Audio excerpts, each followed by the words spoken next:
Oi, filósofos do sexto ano. Filósofos? Vocês também são filósofos. Lembra que eu falei que todo ser humano, né, que pensa, ele tem a capacidade de estar filosofando? Pois é. Então vamos lá. Hoje eu tô aqui para a gente dar continuidade aos nossos estudos e nós vamos trabalhar o nosso segundo capítulo. O nosso segundo capítulo, ele fala da filosofia e a produção de conhecimento. Mas antes de qualquer coisa, eu quero relembrar com vocês o seguinte: todo ser humano tem a capacidade de pensar e, consequentemente, é capaz de filosofar, não é isso? Pois bem, dizem que a filosofia, ela surgiu na Grécia Antiga. Já falei isso com vocês também. Mas o que seria então das outras sociedades antigas que já tinham um grupo, né, de pessoas, já tinham seres humanos que já pensavam? E pelo contrário, não eram só seres humanos e pessoas simples da sociedade. Já existiam pensadores influentes. Como eu falei para vocês anteriormente, existia um cara lá na China chamado Siddhartha Gautama, que ele era praticamente um filósofo, porque sobre pensar, sobre refletir, sobre colocar em prática pensamentos, né, e raciocínios dele, nossa, ele era assim o cara. Então assim, quem foi que disse que a filosofia teve início na Grécia Antiga? Bom, quem disse foram os pesquisadores e escreveram isso pra gente. Mas a gente tem sempre que pensar que se você tem a capacidade de refletir, de pensar, você tem essa capacidade de reflexão, então você pode sim filosofar. Ok, meus alunos? Hoje eu quero falar com vocês sobre justamente essa questão. O ponto que vai acontecer a transição do pensamento mitológico para o pensamento filosófico. Antes da Grécia Antiga, tudo que era pensado, os pesquisadores consideraram como pensamento mitológico, que foi o nosso assunto anterior do primeiro capítulo.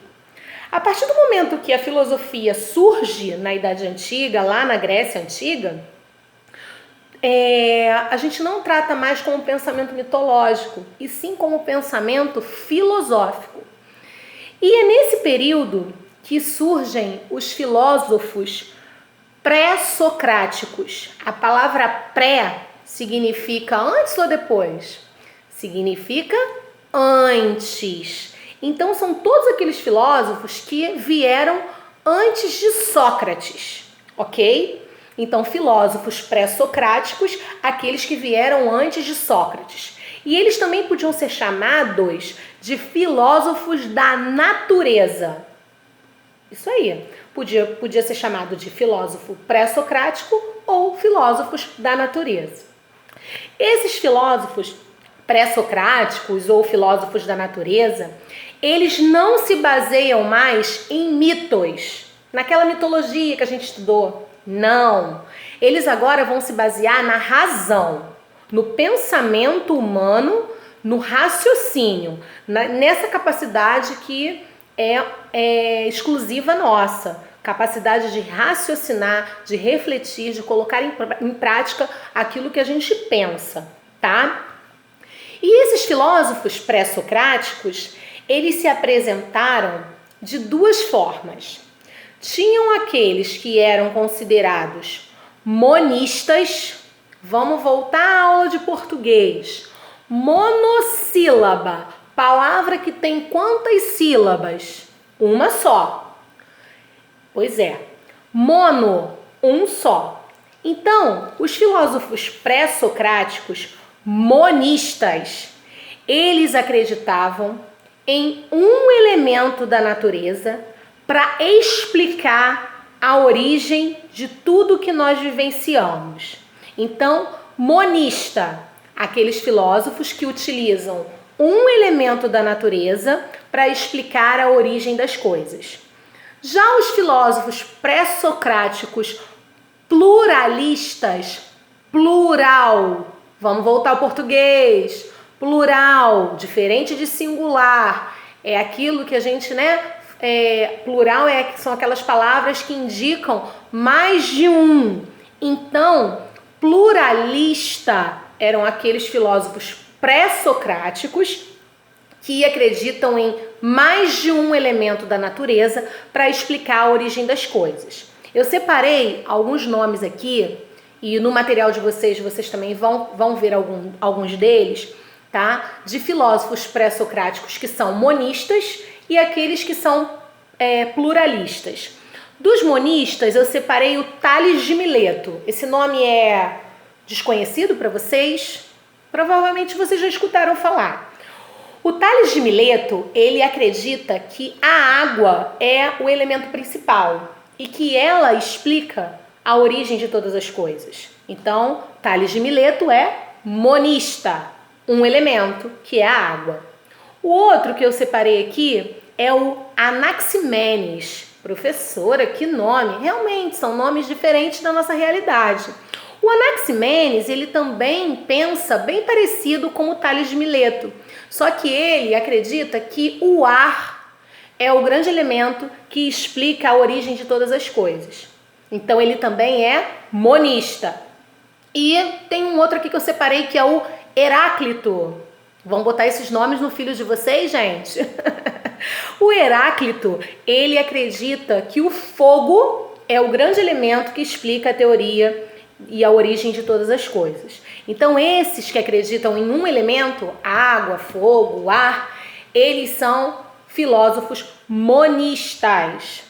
Já os pluralistas, eu separei aqui um que é um grande exemplo, que é o Empédocles. Olha esse nome, Empédocles. O Empédocles, ele acredita que o que vai explicar a origem de todas as coisas são os 4 elementos da natureza. E aí ele seleciona como elementos principais o fogo, a terra, o ar e a água.